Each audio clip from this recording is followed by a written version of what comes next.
जय श्री राम।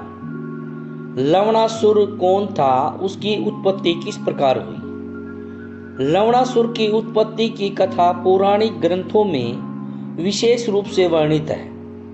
लवणासुर, जिसे मधु नामक राक्षस का पुत्र माना जाता है, उसका जन्म त्रिनविंदु नामक ऋषि की कन्या से हुआ था। मधु को उसके अत्याचारों के कारण भगवान विष्णु ने युद्ध में पराजित कर वध किया था।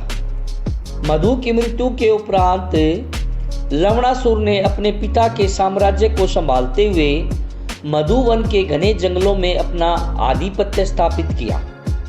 लवणासुर ने इस क्षेत्र में अपनी शक्ति का प्रयोग करते हुए वहां के निवासियों पर अत्याचार किया और उस क्षेत्र में भय और आतंक का माहौल बना दिया।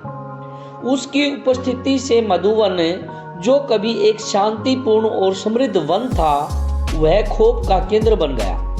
लवणासुर के आतंक के कारण स्थानीय लोगों का जीवन दुर्वह हो गया और वे हमेशा उससे क्रूर कार्यों से डरे रहते थे। इसी पृष्ठभूमि में लवणासुर की शक्तियां और उसके द्वारा किए गए अत्याचारों ने उसे एक क्रूर और निर्दयी राक्षस के रूप में स्थापित किया।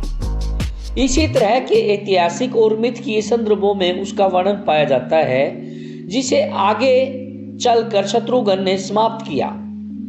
लवणासुर का वध एक महत्वपूर्ण ऐतिहासिक और पौराणिक घटना है, जिसे शत्रुघ्न भगवान राम के छोटे भाई और अयोध्या के युवराज ने अंजाम दिया था।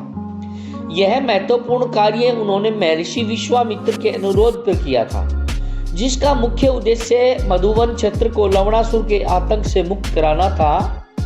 लवणासुर द्वारा फैलाए गए आतंक ने आसपास के इलाकों में भय और अशांति का वातावरण बना दिया था, जिससे स्थानीय निवासियों का जीवन संकट में पड़ गया था। शत्रुघ्न ने इस असुर से निपटने के लिए एक भीषण युद्ध की योजना बनाई। युद्ध में उन्होंने अपने दिव्य अस्त्रों का प्रयोग किया, जो उन्हें भगवान राम और अन्य देवताओं से प्राप्त हुए थे। इन शक्तिशाली अस्त्रों के प्रयोग से उन्होंने लवणासुर को बड़ी ही कुशलता से पराजित किया।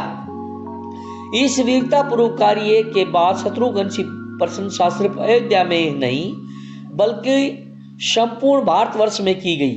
उन्हें एक महान योद्धा और नेता के रूप में स्मरण किया जाता है, जिन्होंने न केवल अपने भ्राता राम की आज्ञाओं का पालन किया, बल्कि धर्म की रक्षा के लिए भी वीरता का परिचय दिया। जय श्री राम। अगर आपको पोस्ट अच्छी लगे तो प्लीज लाइक एवं सब्सक्राइब जरूर करिए।